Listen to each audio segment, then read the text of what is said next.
chat po tayo, no? Mamaya.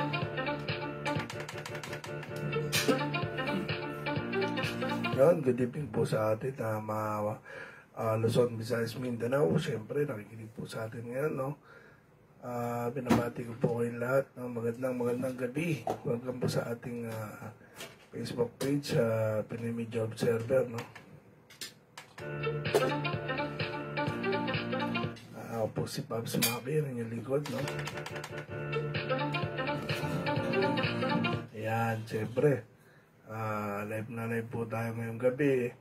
At pag-uusapan natin yung sa mga nangyayari at makikialam tayo dito sa tungkol sa mga nawawalang sabongero, no?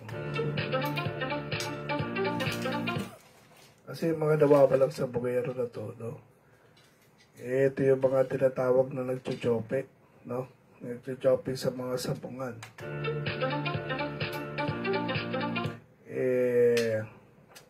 Para po sa aking opinion, no? Pero bago natin pagpatuloy, babati mo tayo. Ay bumabati muna at binabati natin ang magandang gabi ang aking puting asawa, mga magulang, syempre, mga pare-koy. Ayan. Palakpakan muna. Kaya kamusta kayo dyan, mga toto natin, no? Live na live po tayo ngayon. Siyempre, ito yung sabi ni about sa mga nawawalang sabongero, para sa akin, no? Hindi naman kasi mga Pinoy mahilig sa paawa, eh. So, namatay yan, no? Pero, kasi gumawa ng kasalanan, eh. Di ba? Gumawa ito ng kasalanan ng daraya. So, di mo masisisi to kung talagang matotodas to, eh. Di ba? Kasi, ang laki ng pustahan dyan, eh. Milyon. Daan-daan libo. Tapos, dadayain lang ng ganun-ganun. Di ba? Machuchope. At hindi pa rin lumaban ng patas, di ba? So, syempre, ang mga Pilipino, nakakaawa, ganyan, nakakaawa na naman. Sabihin, gawawa, ba't pinatay, ganyan. Nanggagago, ang daraya sa sabungan. Dapat, kung ayaw mo mamatay, lumabang ka ng parehas. Di ba? Kasi malaki yung pinag-uusapan yan, O, isipin nyo rin, di ba? Kasi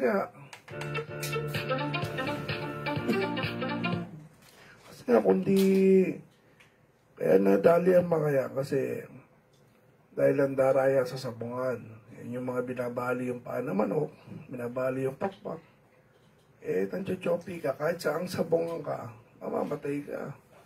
Basta gumawa ka ng kalokohan. Ito si Patidongan, dinamay si General Estomo, no? Binensya na, panoorin nga natin. Meron kasi dito video na lumabas na yan. Ito yung ulat ni kasama natin si Balisawsaw, no? Balisawsaw, anong sabi dyan? Pakinggan nga natin yan.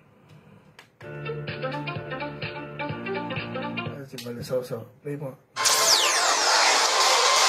Kung nakikinig ka man ngayon na alias Totoy, sana itigil mo na yung kakagawa ng kwento. Masakit mawala ng mga mahal mo sa buhay. Masakit mabigo sa pag-ibig.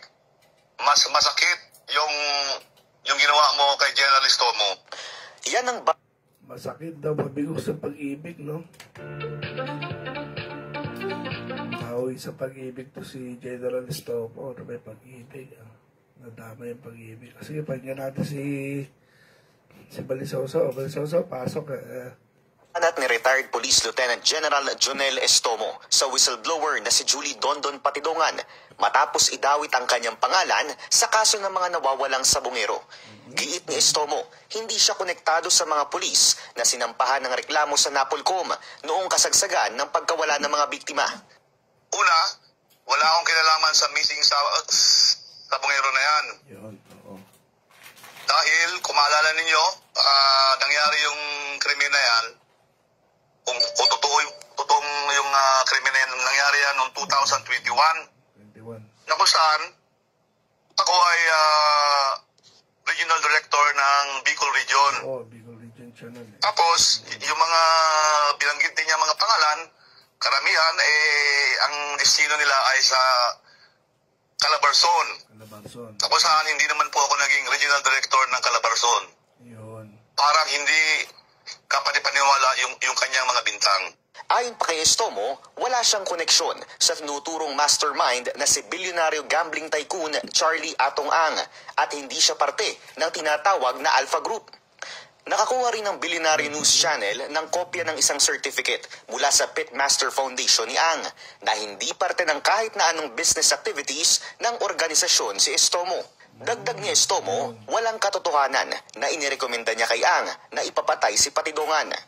Inutusan ko raw si Atong Ang na patayin na alias Totoy para matapos na yung problema. Yun ang issue niya. Hindi po yan totoo. Unang-una, isang beses ko lang yan na-meet si Atong Ang.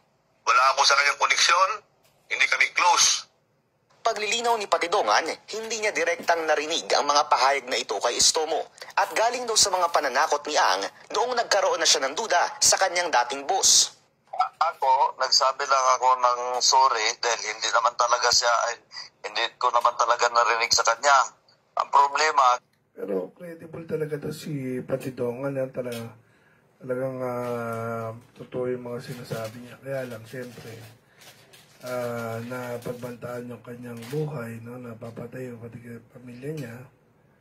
Pero kasi, siyempre, para sa akin, yung mga sabungerong yan, kasalanan nila yan Diba? Ba't sila nalagay dyan? Andaraya sila sa, Hindi ko naman sa akin nakampihan si Mr. Charlie Atong Ang, no? Kasi siyempre, negosyo yan Kumbaga, excuse me. Kumbaga kasi, dinaraya mo yung piniperwisyo mo yung hanap buhay ni masisira si Mr. Charlie Atong Ang kung sakaling malalaman na nagcho-choppy-choppy pala ron, nakakaligtas yung mga choppy-choppy dun sa kanyang arena, di ba? Sisira yung negosyo ng tao.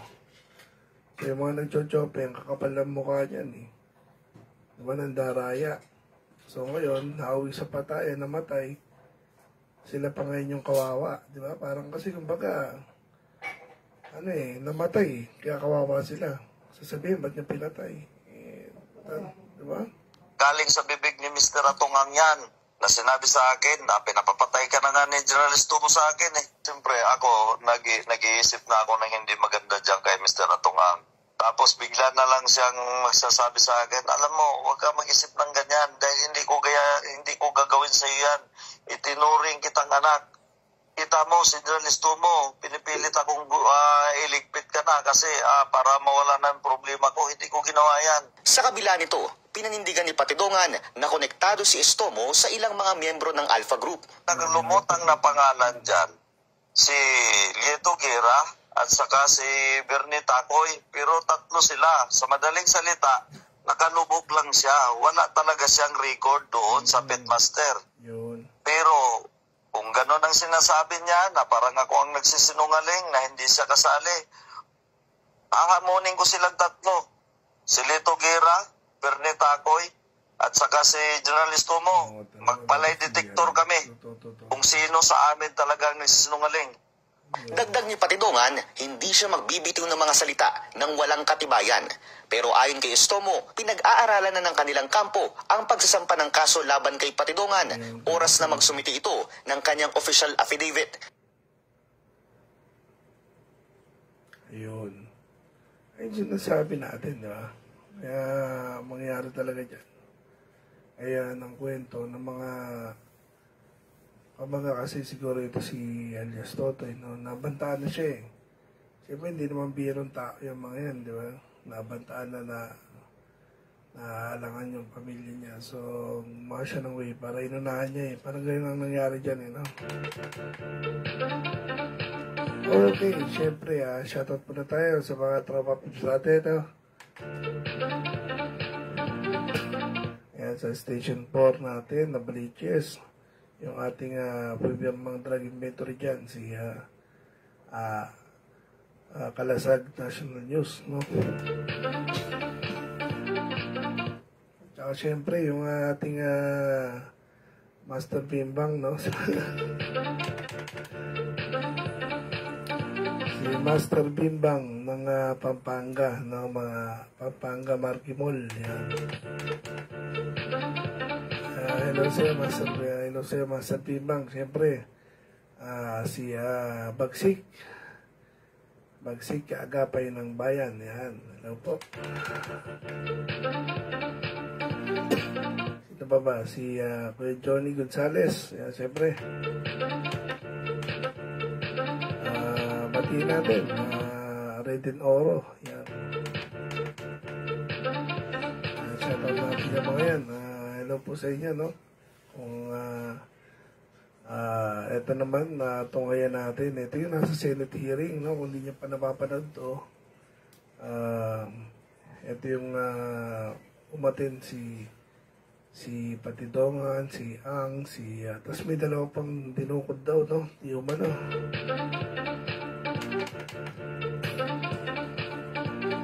Okay, may dalawa pa raw di umanong dinukod, no? Ayan yung dalawang dinukod. Magkapatid. Ayan, tungayan natin yung mga sa kanilang salaysay dyan. Kasi hindi naman sa nanyonyopi yan eh. Kapag nanyonyopi ka sa sabungan talaga. Alam mo namang kahit pag sabungero ka, alam mo na yan dapat eh, na pag nahuli ka, madidelikado ka, di ba? Nahuli ka talaga dyan, madidelikado ka. 100%. Baka buhay mo ang kapalit dyan.